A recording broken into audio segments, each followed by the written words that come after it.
मताधिक्याने विजय झालेला आहे, काय सांगाल? मला जी आता माहिती मिळाली जवळजवळ 1,10,000चा मताधिक्य आणि हा विजय निश्चितपणे माझ्या कार्यकर्त्यांमुळे आणि जी शिवसैनिकांनी अहोरात्र परिश्रम घेतले, मेहनत घेतली, महायुतीच्या कार्यकर्त्यांनी जी मेहनत घेतली त्या मेहनतीचे हे फळ आहे. पहिल्यांदाच मला वाटलं होतं की 1,00,000च्या मताधिक्याने मी निवडून येईल म्हणून मी बऱ्याच वेळा सांगितलं होतं, पण 1,10,000चं मताधिक्य जे मला आज मिळतं आहे ते फक्त आणि फक्त माझ्या सगळ्या शिवसैनिकांनी आणि महायुतीच्या कार्यकर्त्यांनी केलेल्या मेहनतीमुळे. सर काय म्हणाल, एवढं मताधिक्य मोठ्या प्रमाणात आपल्याला देखील मिळालं आहे आणि राज्यामध्ये महायुती 250च्या वरती गेलेली आहे. या सगळ्याला पाहून तुम्ही काय म्हणाल, काय नक्की? नाही बघा, प्रामुख्यानं ह्या सगळ्या गोष्टींना कारणीभूत जर कोणी असेल तर राज्याचे लोकप्रिय मुख्यमंत्री एकनाथ शिंदे साहेब. हे सर्वसामान्य जनता सुद्धा सांगते. तुम्ही प्रत्येक तालुक्यामध्ये, खेड्यामध्ये, पाड्यामध्ये कुठेही जाऊन विचारा. कुणाला जर आमच्या भगिनीनं विचारलं तर मत कुणाला दिलं तर एकनाथ शिंदे यांना मुख्यमंत्री म्हणून मत मी दिलंय. भले तो उमेदवार कोण आहे त्यांनी पाहिलं नाही, अशी परिस्थिती या राज्यामध्ये निर्माण केली होती एकनाथ शिंदे साहेबांनी 27 महिन्याच्या कार्यकाळामध्ये.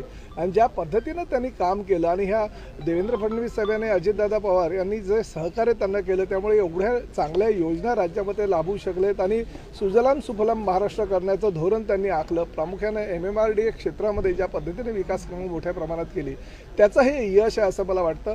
देशामध्ये नरेंद्र मोदी आणि त्याचबरोबर राज्यामध्ये महायुतीचं सरकार ज्या पद्धतीनं कार्यरत होतं त्याचा परिणाम म्हणून एवढं मोठ्या प्रमाणात हे महायुतीचे सगळे आमदार निवडून आलेले आहे. आणि अपेक्षा होती की विरोधी पक्षनेता तरी एखाद्या पक्षाला मिळावा, परंतु तो दुर्दैव आहे की विरोधी पक्षनेतासुद्धा आज विरोधी पक्षाला कुणालाही ती सदस्य संख्या 29 नसल्याकारणानं मिळू शकत नाही. त्यामुळे भविष्यामध्ये ज्या पद्धतीनं 27 महिन्याच्या कार्यकाळामध्ये आमचं महायुतीचं सरकार काम करत होतं तशाच पद्धतीचं काम हे भविष्यामध्ये महायुतीचं सगळे काम सरकार करेल याची मला खात्री आहे. मला ह्या गोष्टीचा सुद्धा अभिमान आहे की या राज्यामध्ये पहिल्या 3मध्ये येण्याचा म्हणजे मताधिक्य मिळवण्याचा मानसुद्धा ह्या सगळ्या शिवसैनिकांनी आणि महायुतीच्या कार्यकर्त्यांनी केलेल्या मेहनतीमुळे मला मिळालेलं आहे.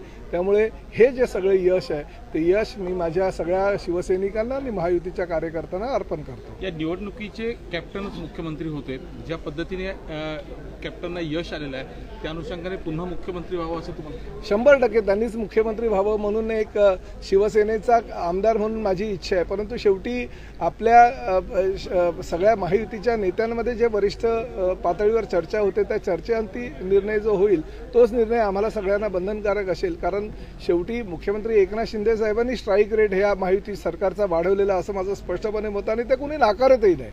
देवेंद्र फडणवीस साहेब असू द्या किंवा अजितदादा पवार असू द्या तेही नाकारत नाही की अतिशय चांगल्या आणि कल्पक योजना ह्या मुख्यमंत्री पदाच्या कार्यकाळामध्ये त्यांनी राबवल्या आणि आज कधी नव्हे तो महाराष्ट्र एवढा सुजलाम सुफलाम होतोय. अनेक चांगले उपक्रम राबवले जात आहेत. त्यामुळे मुख्यमंत्री म्हणून त्यालाच एकदा संधी मिळावी ह्या मताचा मी आहे. पण शेवटी निर्णय जे आहे ते वरिष्ठ पातळीवर होतील आणि ते वरिष्ठ पातळीवर जे काही निर्णय होतील ते आम्हाला बंधनकारक आहे. यावेळी तरी ठाण्याचं पालकमंत्रीपद साताऱ्याऐवजी ठाण्यात मिळेल का आणि ते तुमच्या गळ्यात माळ पडेल का? नाही बघा, मला प्रत्येक वेळेस असंच पत्रकारांच्या माध्यमातून प्रश्न विचारतात. तुम्हीच मला 2014ला 2019ला असे प्रश्न विचारले होते. दोन्ही वेळेस मी मंत्री झालो नाही, परंतु गेल्या वेळेस मला अनेक वरिष्ठांनी प्रॉमिससुद्धा केलं होतं, परंतु काही गोष्टींमुळे ते होऊ शकलं नाही. परंतु शेवटी राज्याला ठाणेकर मुख्यमंत्री मिळाला म्हणून मला त्या गोष्टीचा अभिमान होता. जर ठाण्याचेच मुख्यमंत्री आहेत तर मुख्यमंत्री म्हणून एकनाथ शिंदे जरी काम करत होते तरी आम्हाला असं वाटत होतं की आम्हीच एकनाथ शिंदे आहोत. अशा पद्धतीनं ह्या शहराचा विकास आणि प्रामुख्याने माझ्या मतदारसंघाचा विकास होत होता. परंतु शेवटी आता 4थी टर्म आहे.